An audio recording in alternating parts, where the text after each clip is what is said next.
Bonjour, bienvenue à ce live des expats, troisième essai. Aujourd'hui, j'accueille Jérémy de Français à Londres qui va nous parler de son expérience d'expatriation depuis là où il a commencé jusqu'à ce à quoi il est arrivé aujourd'hui dans tout son parcours pro-perso et nous faire part de ses challenges et de ses difficultés, mais aussi des bons côtés, parce qu'il y a toujours des bons côtés. Le voilà, c'est parfait. Impeccable.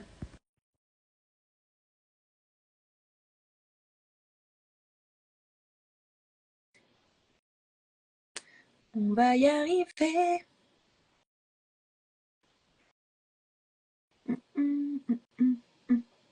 Et voilà, c'est bon. Bonjour. C'est bon, nous sommes arrivés. Comment ça Comment va? ça va et toi? Super. Je suis ravie de Alors, t'accueillir merci, merci. dans ce live. Est-ce que Merci pour tu me vois ou l'invitation. pas? Parfaitement, tout fonctionne. Super. Eh ben, bienvenue dans ce live des expats. Je vois qu'il y a plein de gens qui nous rejoignent. C'est génial. Bonjour à tous. Avant de commencer, d'entrer dans le vif du sujet, est-ce que tu peux te présenter en quelques mots, de nous Oui, dire qui tu es, ce que tu fais, d'où tu viens, avant qu'on rentre dans le sujet ton parcours d'expatrié à Londres d'accord. et que tu nous en dises plus. Donc, je suis Jérémy, je suis arrivé à Londres en 2009.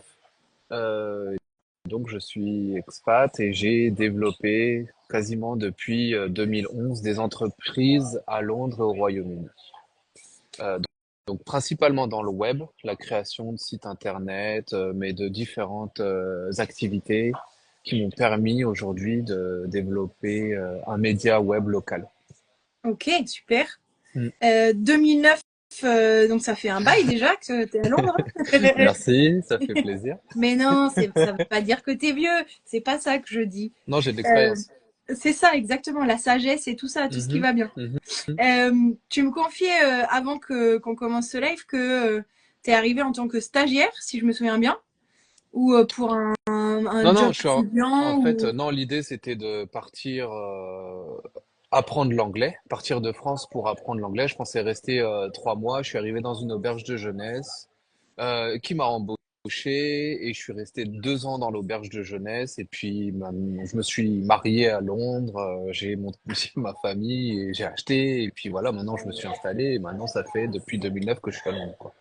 Ok, donc tu es parti comme beaucoup d'expats en disant oui, ça durera que 3 mois, Mm, soit 10 ans. c'est ça. Et puis 15 ans après, bah, tu es toujours là finalement.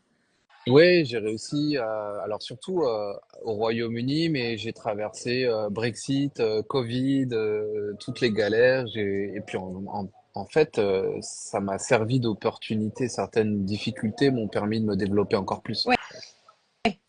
Euh, Tu as vécu les grands événements de ce monde, on va dire, côté anglais, Ouais. puisque vivre le Brexit de l'intérieur, j'imagine que c'est prendre part à la réflexion de la société, et puis le voir peut-être d'un œil différent quand on est expat.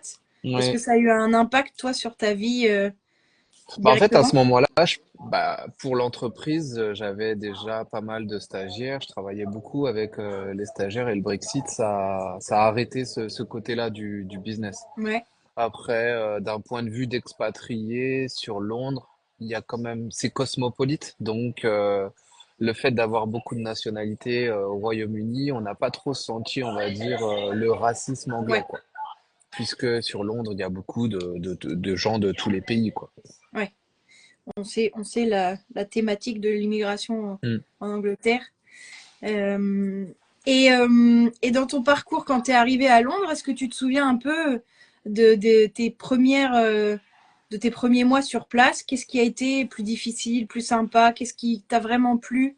J'ai Euh, senti une certaine liberté et le fait de ne pas être vraiment jugé, c'est-à-dire qu'il me sentait qu'on nous mettait pas dans des cases, je pouvais faire n'importe quoi, j'avais entre guillemets dans le sens où sans avoir trop de diplômes, on nous ouvrait la porte pour différents types de jobs. Et en fait, quand je suis arrivé dans l'auberge de jeunesse, donc j'ai travaillé, j'étais cleaner, je faisais les lits. Et puis en 2 ans, j'ai réussi à monter tous les échelons de l'auberge, c'est-à-dire que De cleaner, je suis passé à réceptionniste. Réceptionniste, j'ai fait manager de l'auberge. Et de manager, je suis devenu operation manager. Ça veut dire que je dirigeais les 4 auberges de jeunesse et j'étais en charge de quasiment tout, quoi. Et donc, Donc c'est une belle évolution, hein. ouais, sans, En 2 ans de temps.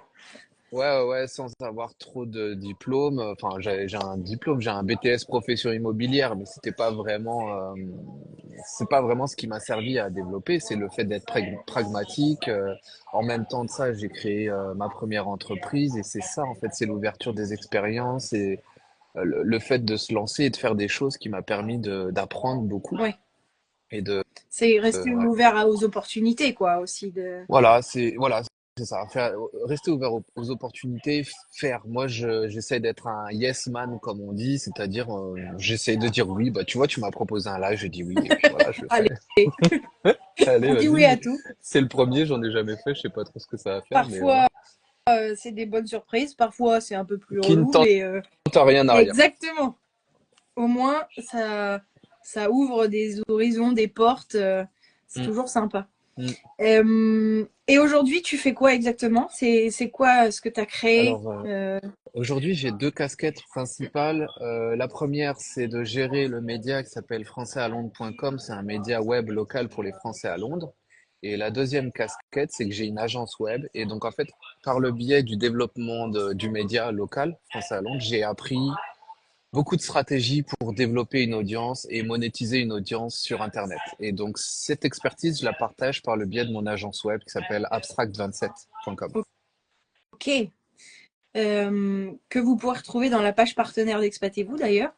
Voilà. Si vous cherchez quelqu'un pour vous aider à vous booster et à connaître un peu les ficelles du web si vous vous lancez dans l'entrepreneuriat, Mm. n'hésitez pas à faire appel à Jérémy.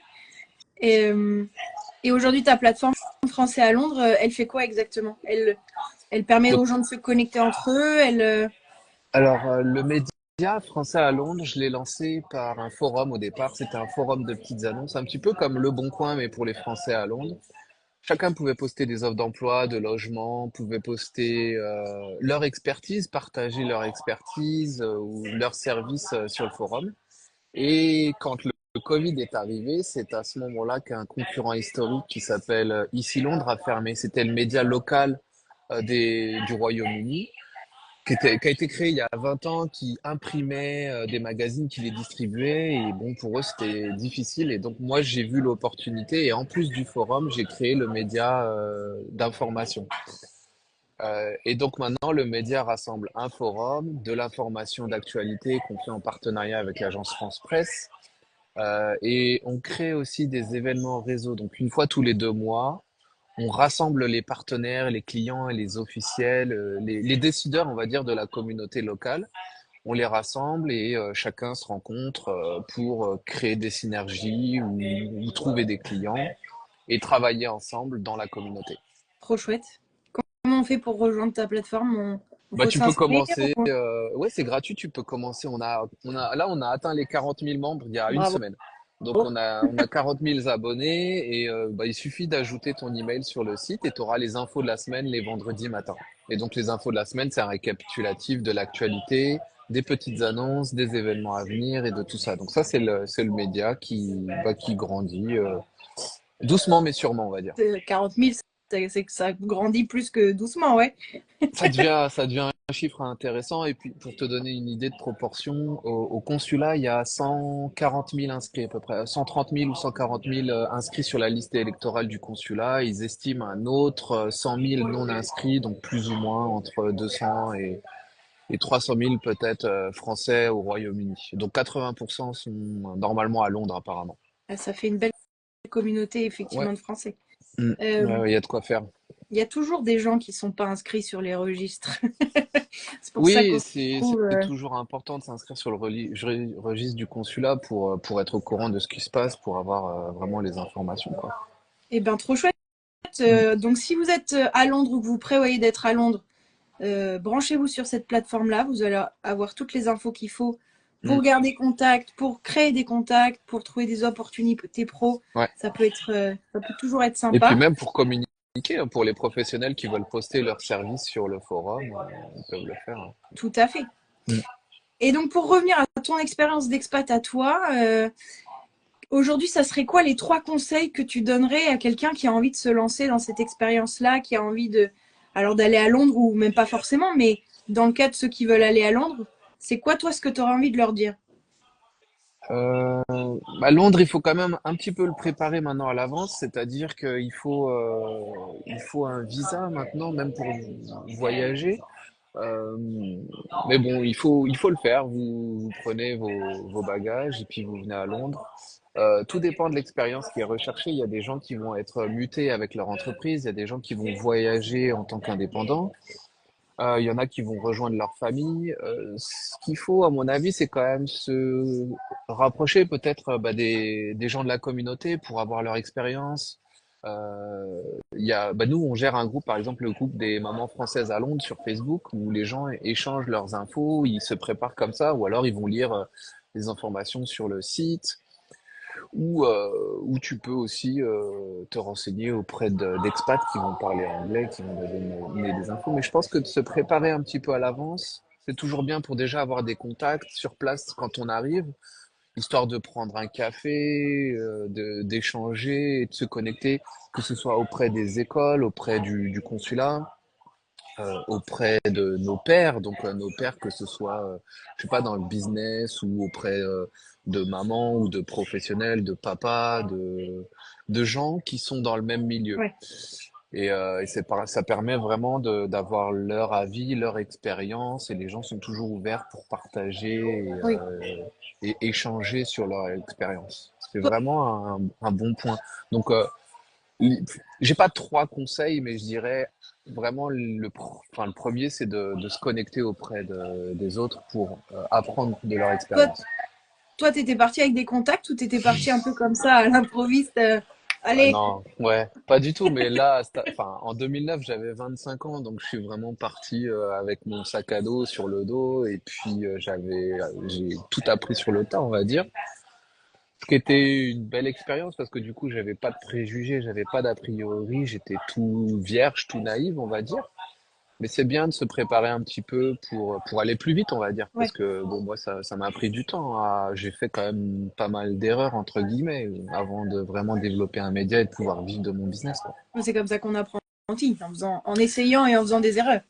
C'est vrai, c'est vrai, c'est vrai. Il faut se faire sa propre expérience. Mais c'est bien quand il y a des gens qui sont passés par là, qui peuvent nous expliquer. D'ailleurs, c'est pour ça que le réseau des expats, même mondial, enfin surtout mondial, en fait, il est très enrichissant parce que peu importe la ville, on a une certaine approche qui est un peu la même, c'est-à-dire de se renseigner un petit peu avant, Ouais. de connaître, d'essayer de connaître la culture du pays.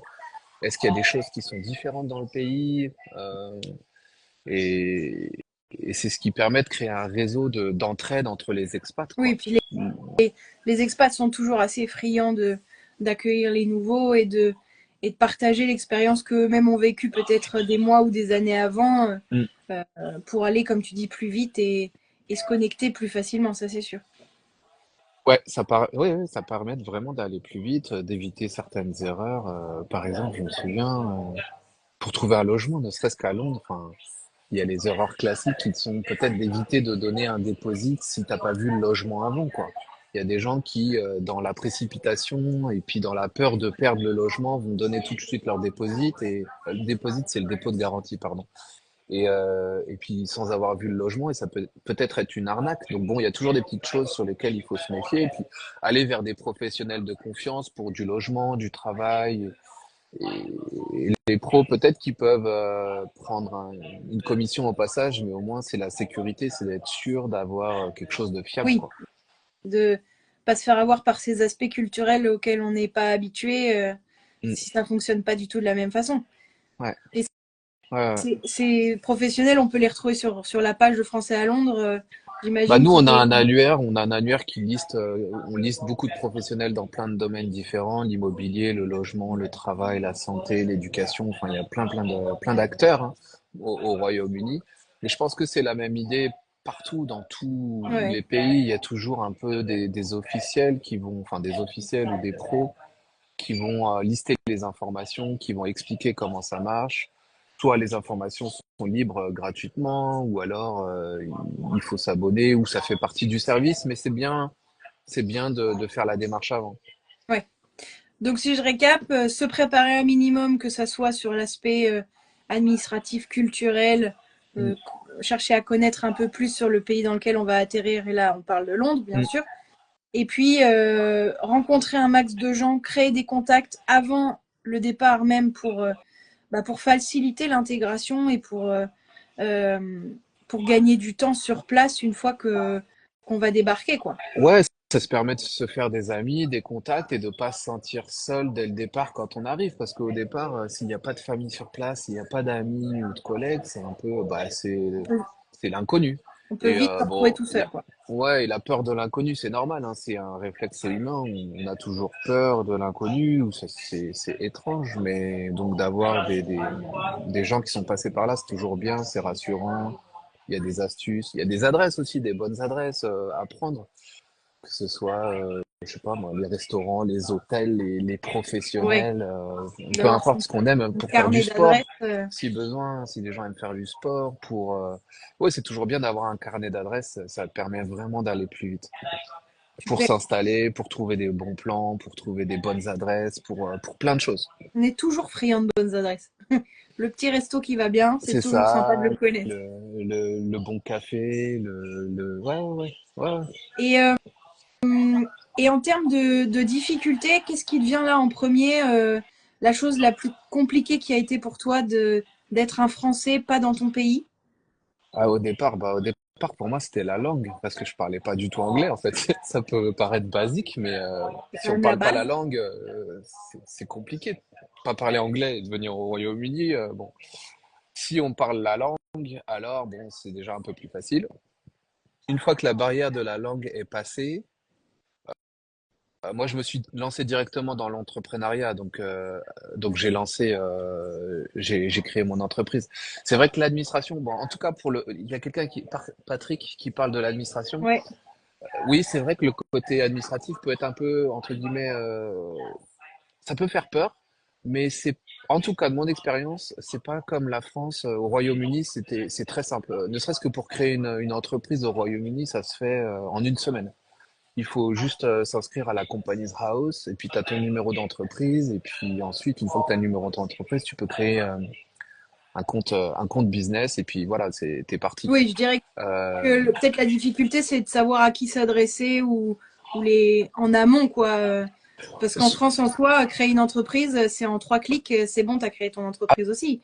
Mais il ah faut bon, c'est savoir. simple aussi en France. Ah bah tu Eh vois, ouais, aujourd'hui, je c'est suis resté simple. sur mes vieux préjugés. Bah écoute, tant mieux alors, tant mieux. Non, au moins pour ça, c'est simple, mais il faut savoir à qui s'adresser. Et Ouais, après, c'est surtout tout le reste qui est pas simple dans l'administratif en France.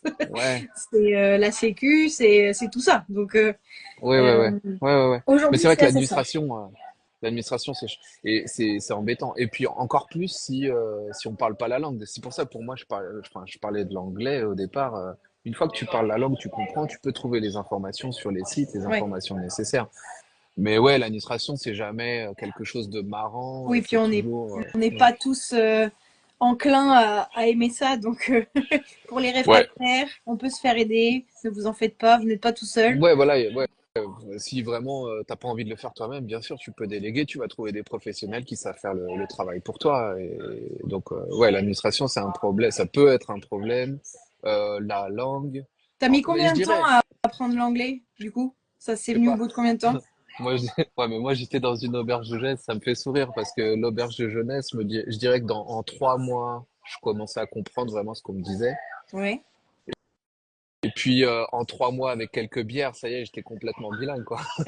Ça, Mais en fait, moi, avec quelques bières, je suis bilingue russe, hein, tu sais. ouais, ouais, non, mais je sais pas, l'alcool fait un truc, il me semblait que ça fluidifiait un peu, mais pour être un peu plus sérieux, au bout de 6 mois, je me sentais vraiment à l'aise à répondre. Ouais. 3 mois vraiment à comprendre à peu près tout le vocabulaire, mais ça c'est donc comprendre pour moi c'est le langage passif. Et après 6 mois, à partir de 6 mois, c'est là où tu commences à te sentir vraiment à Ouais. l'aise dans la langue, quoi. L'alcool aide à lever la barrière de l'appréhension de la langue. Enfin, quand on parle, on a peur de se tromper, on a peur d'être jugé. Je pense Ouais, que 3, 4 bières, ça aide à passer ouais, au-dessus de enfin, ça ouais, et il y a une limite. Moi, j'avais en tête deux bières. Je trouve que Deux c'est bières, pas c'est mal. déjà bien. Après, au-dessus, Mais non, ça devient on compliqué. pousse Mais c'est pas à vrai la que ça consommation, hein. On ne non, pousse non, pas à la non, non, non, consommation. non. C'est juste, c'est mon expérience d'auberge de jeunesse. Mais c'est vrai que l'alcool désinhibe. Mais je dis pas allez boire pour apprendre la langue. Mais par contre, je dis sortez, entourez-vous des locaux. Je mettrai pas ça dans les conseils. Faut boire pour apprendre la langue. Mais c'est vrai que d'être entouré, enfin pour moi l'auberge de jeunesse c'était une super expérience parce que tu es obligé de parler avec des Je suis étrangers. d'accord, Patrick. À Évidemment quand partir on du moment commence où à on rêver en commence anglais. à Ouais. rêver en anglais ou qu'on ne sait plus dans quelle langue on rêve, c'est Mm. qu'on a atteint déjà un niveau où ça se fait tout seul dans notre tête, quoi. Ouais. Ouais. Donc ouais, à partir de ouais, 6 mois, on commence à vraiment être à l'aise enfin, dans une autre langue. Et aujourd'hui, tu as quel statut? Est-ce que tu as la nationalité anglaise? Est-ce que tu l'as demandé? Ou est-ce que Non, tu restes expat français en Angleterre? Comment ça je se passe? reste. Alors en fait, il y a un statut un statut, on va dire, de transition. Quand il y a eu le Brexit, ils ont proposé le settle status, c'est-à-dire qu'à partir du moment où tu pouvais prouver que tu avais vécu dans le pays pendant plus de 5 ans, alors tu avais le droit de demander le settle status, qui est un équivalent qui te permet de continuer de rester et Et de vivre. toi, tu l'as demandé ou Moi je l'ai et ça me permet de rester et de vivre. Du coup, ça me donne pas vraiment envie d'avoir la nationalité anglaise dans le sens où il faut payer, enfin c'est beaucoup plus cher la nationalité.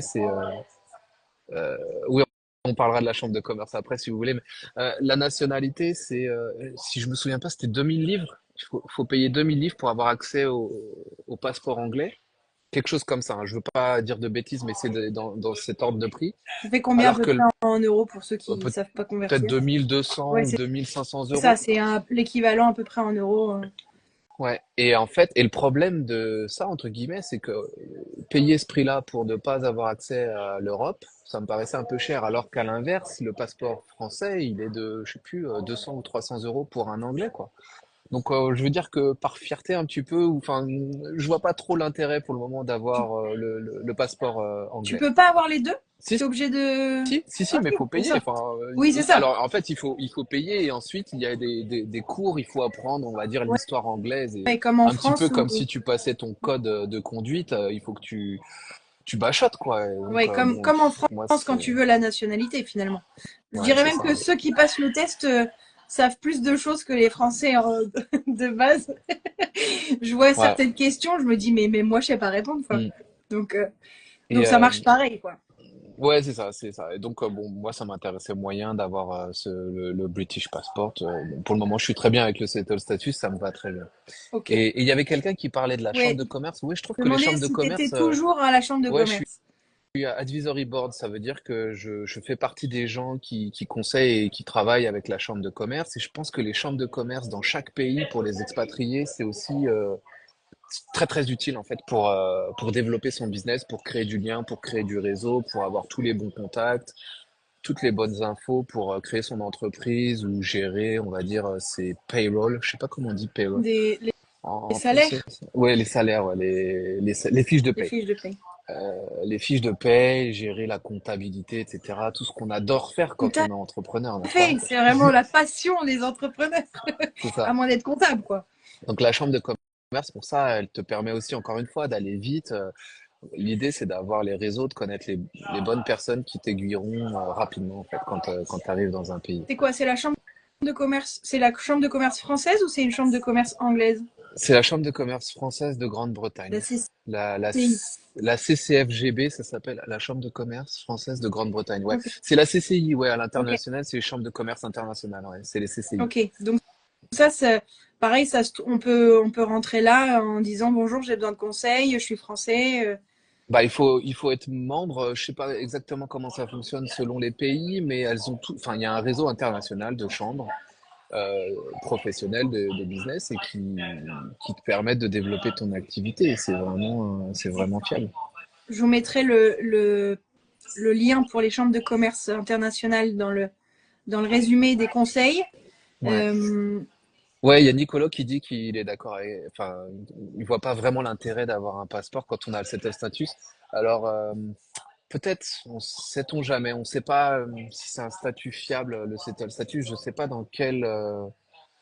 Non, Oui, s'il vient de sortir avec le Covid, avec le Brexit et après le Covid, ça reste récent et bon, on espère que c'est un statut qui va durer dans le temps et qu'ils vont pas changer les lois. Mais a priori, non, c'est assez stable et j'espère que ça nous protégera pour toute la vie où on restera au Royaume-Uni.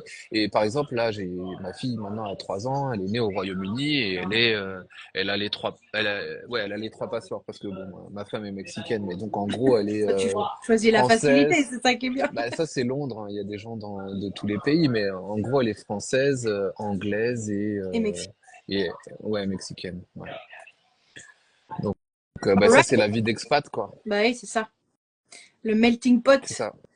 Mm. Eh ben super, merci pour tous tes conseils que bien sûr je vous résume dans le replay, dans la description.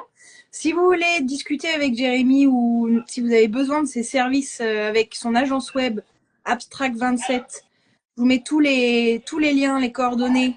N'hésitez pas à le contacter. Et puis, dernière question, est-ce que tu as prévu de revenir en France un jour ou c'est pas dans les plans? Je ferme pas la porte, encore une fois, je dis pas non, je suis ouvert aux opportunités, mais a priori pour le moment ça fonctionne bien au Royaume-Uni, donc je vois pas de raison pour le moment de rentrer en France. Patrick Non, il veut pas, il Patrick, veut pas, non. il veut pas. Patrick, restez donc Mais au quand même. Royaume-Uni, il n'y a pas de Même problème. pas. Non, mais la France, il y a quand même des bons côtés. Je veux pas non plus cracher Ah, sur la France. Ça reste. on n'a pas Enfin, dit moi, ça, ça j'adore. n'a rien à voir. Ouais, ouais. Non, non, mais est-ce que je veux rentrer définitivement? A priori, non, mais C'est pas encore dans les j'aime plans, toujours, on j'aime verra ce qui toujours se passe. rentrer quand même pour les vacances, une fois par an. On profite de la bonne nourriture, Ouais, de voir les supermarchés français. Enfin, pour moi, c'est Disneyland, hein, par rapport au Royaume-Uni. Les tu supermarchés m'étonnes. français, c'est quand même sympa. Mais Super. de là à y retourner vivre, pour le moment, j'y suis pas, mais peut-être, je sais pas, on On ne verra. sait pas de quoi l'avenir est fait. Pour y vivre, non. Ouais, pour y vivre, pour le moment, c'est pas, voilà. Chacun son trajet, ses projets. On ne sait jamais de quoi demain est fait, comme tu dis. C'est ça. Donc, on ferme pas la porte. Exactement. Exactement. Merci beaucoup d'avoir participé à ce live des En vacances, expats. bien sûr. C'est Et ouais, prendre le meilleur de la France c'est ça. On par essaie petites d'être, touches. c'est ça, ouais, le meilleur de tous les pays. Exactement. Retrouvez Jérémy sur Français à Londres. Inscrivez-vous à la newsletter de Français à Londres, ça peut toujours être utile pour vous. Et puis, on se retrouve la semaine prochaine pour un nouveau live des expats sur l'éducation des petits expats. Ça peut être intéressant pour ceux qui ont des enfants en bas âge. Voilà. Mm. Mm. Bonne semaine à tous. Merci Jérémy. Et Merci, puis merci à toi. bonne À continuation. bientôt. Ciao. Ciao, ciao.